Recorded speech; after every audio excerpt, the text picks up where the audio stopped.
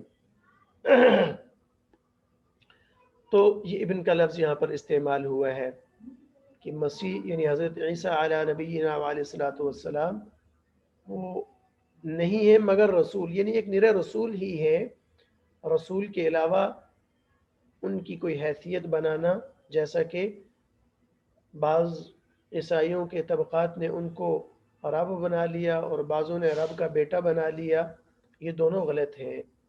ان کی حیثیت صرف یہ ہے کہ وہ رسول ہیں۔ اسی طرح قرآن مجید کی ایک اور آیت ہے وَمَرْيَمُ ابْنَتَ عِمْرَان، اور وَمَرْيَمَ ابْنَتَ عِمْرَان منصوب ہے، سورہ تحریم کی آیت ہے 28ویں پارے کی، وَمَرْيَمَ ابْنَتَ عِمْرَانَ الَّتِي أَحْصَنَتْ فَرْجَهَا، اور مریم جو کہ بیٹی ہے عمران کی۔ عمران حضرت مریم کے والد کا نام ہے۔ آگے آیت کے اندر ان کا تذکرہ ہے اور ان کی خاص صفت ذکر کی گئی ہے، التی احسنت فرجہا، جنہوں نے اپنی عزت کی حفاظت کی اور اس عظیم فضیلت کی وہ مستحق قرار پائی کہ قرآن مجید میں ان کے نام کے ساتھ ان کا ذکر آ گیا، حضرت مریم کے نام کے ساتھ ان کا ذکر آ گیا ہے، ورنہ قرآن مجید میں عورتوں کا نام ذکر نہیں کیا گیا۔ مریم کا نام ذکر کیا گیا ہے، اور صفت جو ان کی ذکر کی گئی ہے اس آیت کے اندر وہ یہ کی گئی ہے کہ انہوں نے اپنی عزت کی حفاظت کی، اپنی شرم و حیا کا پاس رکھا انہوں نے۔ تو یعنی صفت حیا ہر مومن کے لیے ہے، ایمان کا بہت بڑا حصہ ہے، لیکن حیا کی صفت خاص طور پر وہ مستورات کے اندر شریعت کی نظر میں زیادہ پسندیدہ ہے، اس لیے ان کو یہ فضیلت بھی ملی کہ ان کا نام قرآن مجید کے اندر ذکر کر دیا گیا۔ اخن اور اختن قرآن مجید کی آیت ہے جس میں میراث کے احکام بیان ہوئے، اس دن ہم نے مشق بھی کی تھی۔ وَلَهُ أَخٌ أَوْ أُخْتٌ، ایک ہی آیت میں دونوں لفظ استعمال ہو گئے، اور اس آدمی کا اور لہو، وہ ضمیر ہے، ضمیر متصل، لام حرف جر ہے، اور ہو اس کا یعنی مرنے والے کا کوئی اخن بھائی یا پھر اختن بہن، تو اخ اور اخت دونوں لفظ استعمال ہوں گے۔ اس طرح قرآن مجید کی ایک اور آیت ہے یا اخت ہارون، اے ہارون کی بہن، اے ہارون کی بہن، یا اخت ہارون ما کان ابوک امرأ سوء وما کانت امک بغیہ، یہ بھی حضرت مریم علیہ السلام کا ہی ذکر چل رہا ہے سورہ مریم کے اندر، تو یہاں پر ان کو نام کے بجائے بھائی کی نسبت سے ذکر کیا گیا ہے، یا اخت ہارون۔ قرآن مجید کی اس آیت سے بھی یہ بھی ثابت ہوتا ہے کہ ہر جگہ پر عورت کے نام کا ذکر کیا جانا یہ ناجائز تو اس کو نہیں کہہ سکتے، لیکن بعض جگہوں پر عورت کے نام کا ذکر نہ ہونا یہ پسندیدہ ہوتا ہے، اور اس کو منسوب کر دیا جائے والد کے ساتھ، والد کی طرف بنت فلاں، یا بھائی کی طرف اخت فلاں، جیسے اخت ہارون آ گیا، یا شوہر کی طرف زوجہ فلاں، تو یہ قرآن مجید کی اس آیت سے ثابت ہوتا ہے کہ ایسا بھی بعض جگہوں پر کرنے کی ضرورت پڑتی ہے، اور یہ ایک اچھا طریقہ ہے۔ زوجہ فلاں، اخت فلاں، بنت فلاں وغیرہ کہہ سکتے ہیں، اور کہنا چاہیے بھی۔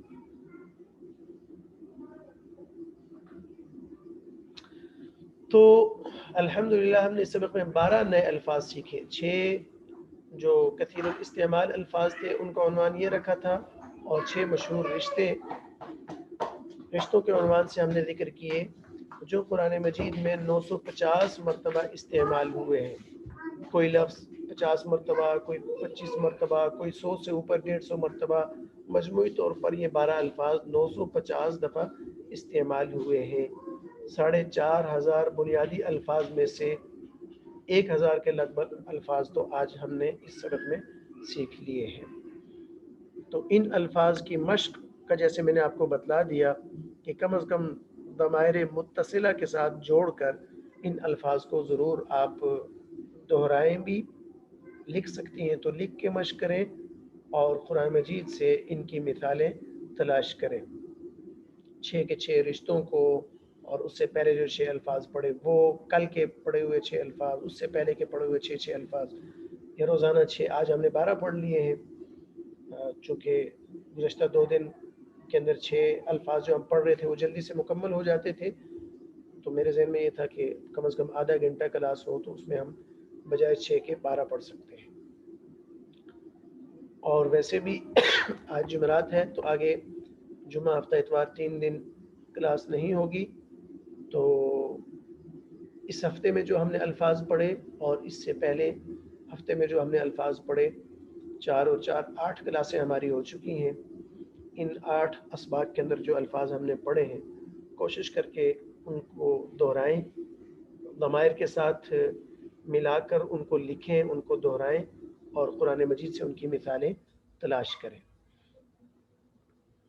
اگر تو ہم کلاس کا وقت بڑھائیں اور سب لوگ میرے سوالوں کا جواب دے سکیں تو پھر تو بہترین طریقہ یہ ہوتا ہے کہ جیسے کلاس ہوتی ہے اسی طرح کلاس کے حصے میں ہی مشق کی جائے، دہرائی جائے، سوال و جواب ہوں، اجرا ہو، اس سے بات اچھی طرح ذہن نشین ہوتی ہے۔ لیکن کل بھی کلاس میں صرف 2-3 لوگ ہی رہ گئے تھے مشق کے لیے، تو باقی کلاس ختم ہوتے ہوئے چلے گئے تھے، تو اس لیے پھر اگر آن لائن کلاس کے دوران نہیں دہرا سکتے تو کم از کم اپنے طور پر ان کی مشق ضرور کریں۔ میں اپنی ذمہ داری پوری کوشش کے ساتھ کلاس میں اپنی پوری کوشش ہوتی ہے کہ جو پڑھاؤں آپ کو اچھی طرح سمجھ بھی آ جائے، اور بار بار روزانہ کا سبق پچھلا اسباق دہرا بھی دیتا ہوں خلاصے کے طور پر، تاکہ اس کی تازگی بھی ہو جائے، ذہن نشین بھی ہو جائے۔ آگے آپ لوگوں کی بھی اتنی ذمہ داری تو ضرور بنتی ہے کہ پڑھے ہوئے سبق کو آپس میں دہرا لیا کریں، گھر کے افراد کے ساتھ مل کر دہرا لیا کریں، یا کم از کم اور کوئی بھی نہ ہو تو پھر لکھ کر یا زبانی دہرا لیا کریں تاکہ یہ ذہن نشین ہوتے رہیں۔ تو آدھا گھنٹہ ہو چکا ہے، یہاں پر کلاس کو مکمل کرتے ہیں۔ مشق کے لیے کل یا پرسوں اگر مجھے وقت ملا انشاءاللہ اور آپ لوگوں کے پاس بھی وقت ہوا تو پھر آ جائیں گے مشق کے لیے انشاءاللہ۔ اگر کسی کے ذہن میں کوئی سوال ہو کلاس سے متعلق تو وہ کر سکتے ہیں۔ یعنی کل کلاس ہوگی؟ جی نہیں، کل کلاس نہیں ہوگی، کل کلاس نہیں ہوگی۔ ویسے میں کہہ رہا ہوں کہ اگر بطور مشق کچھ لوگ، لیکن میرے خیال سے وہ بھی مشکل ہے، اس لیے کہ اس وقت بھی 1 2 3 4 2 اور 2 4 لوگ ہی ہیں۔ آپ چلیں، بہرحال پابندی سے اگر ہم شریک میں بھی آتا رہوں، بات کورس ہمارا چلتا رہے، اسباق چلتے رہیں، آپ بھی ہمت کیجئے گا، چونکہ پہلے دن جب ہماری کلاس ہوئی تھی تو کوئی 20 کے لگ بھگ افراد تھے، تو یہ صرف ہمارا نہیں، پورا ہماری ایک قومی المیہ ہے ہم سب کا، ہماری پوری قوم کے ساتھ یہ ایک حادثہ ہے کہ ہم مستقل مزاج نہیں ہیں، اور جس کی وجہ سے ہمارا کوئی کام بھی پایا تکمیل تک نہیں پہنچتا۔ حالانکہ پہلے دن بھی وہی بات تھی، دوسرے دن بھی وہی کلاس چل رہی ہے۔ اگر کوئی پہلے دن اس نیت سے شریک ہوا تھا کہ پہلی کلاس میں ہی شامل ہو کر میں پورا کورس پڑھ لوں گا یا سارا قرآن مجید ایک ہی دن مجھے سمجھ آ جائے گا، تو یہ تو عجیب سوچ ہے، تو سیکھتا تو آدمی آہستہ آہستہ ہی ہے۔ بہرحال آپ لوگ پابندی سے آ رہی ہیں، ہمت کر کے شرکت کر رہی ہیں، اللہ پاک آپ کی اس قربانی کو قبول بھی فرمائے اور دوسروں کے لیے ہدایت کا ذریعہ بنائے۔ ایک بات میں نے پہلے بھی ایک دن کہی تھی، آج آپ کو پھر اس کی یاد دہانی کروا دیتا ہوں کہ اس کورس کے کرنے سے آئندہ کے لیے آپ کو فائدہ ہو یا نہ ہو، کم از کم اتنا ضرور ہے کہ یہ جو آدھا گھنٹہ ہم بیٹھتے ہیں یہ ہمارا عبادت کے اندر شمار ہوتا ہے۔ اللہ پاک کی ذات عالی سے پوری امید ہے کہ اللہ پاک اس پر پورا اجر عطا فرمائیں گے انشاءاللہ العزیز۔ چونکہ بہت سارے کورس تو وہ ہوتے ہیں جو آدمی مستقبل کے لیے کرتا ہے، مستقبل کی پلاننگ ہوتی ہے، پڑھانا ہے، سکھانا ہے، کمائی کرنی ہے اس کے ذریعے سے، وہ ساری بات کی باتیں ہیں۔ اس کورس میں میں بھی اس لیے ہوں، آپ بھی اس لیے ہیں کہ قرآن مجید کو سیکھنا سکھلانا ہے۔ تو خیرکم من تعلم القرآن وعلمہ، بعد میں اس کا فائدہ ہو یا نہ ہو، ہمیں یہ باتیں خدا نخواستہ اگر یاد بھی نہیں رہتی، جو کچھ ہم پڑھ رہے ہیں ان میں سے ایک چیز بھی ہمیں یاد نہیں رہ رہی، پھر بھی کم از کم یہ آدھا گھنٹہ تو ہمارا عبادت کے لیے اور قرآن کے سیکھنے سکھانے کے لیے صرف ہو رہا، اور اگر اللہ پاک اسی آدھے گھنٹے کو قبول کر لے تو رحمت حق، اور اللہ پاک کے ہاں جو ہے نا وہ وہ نیکی کی کہتے ہیں کہ گنی نہیں جائیں گی، کل قیامت کے دن تولی جائیں گی، اور کسی بھی عمل کے اندر جو وزن ہوتا ہے وہ اخلاص کی بقدر ہوتا ہے. لن ينال الله لحومها ولا دماؤها ولكن ينال التقوى منكم. اللہ پاک یہ نہیں دیکھتے کہ اس بندے نے کتنے کورس کیے ہیں، کتنا کچھ کیا ہے. اللہ پاک دل کی کیفیت کو دیکھتے ہیں کہ کس کیفیت اور کس نیت ارادے کے ساتھ بندہ شامل ہے. تو بہرحال آپ سے گزارش ہے کہ پابندی سے شرکت کرتی رہیے گا. میں بھی انشاءاللہ اس کورس کو پایہ تکمیل تک پہنچاؤں گا. آپ سب ہوتی پھر بھی میرے پڑھانے کا وہی انداز تھا جیسے پہلے دن ہے. آپ 4-5 ہیں، اب بھی اسی انداز سے پڑھا رہا ہوں، اور انشاءاللہ آخری کلاس تک اسی انداز سے کلاس چلے گی. ٹھیک ہے جی. کل اور پرسوں چھٹی ہے. پیر والے دن انشاءاللہ وقت پر کلاس ہوگی. درمیان میں اگر مجھے موقع ملا تو گروپ میں اعلان کر دوں گا اگر اس وقت کے علاوہ، ورنہ پھر اسی وقت پر اگر کل کوشش کروں گا، اگر میرے پاس بھی وقت فارغ ہوا تو پھر مشق کے لیے کچھ دیر کے لیے آ جائیں گے. السلام علیکم ورحمۃ اللہ وبرکاتہ. وعلیکم السلام ورحمۃ اللہ.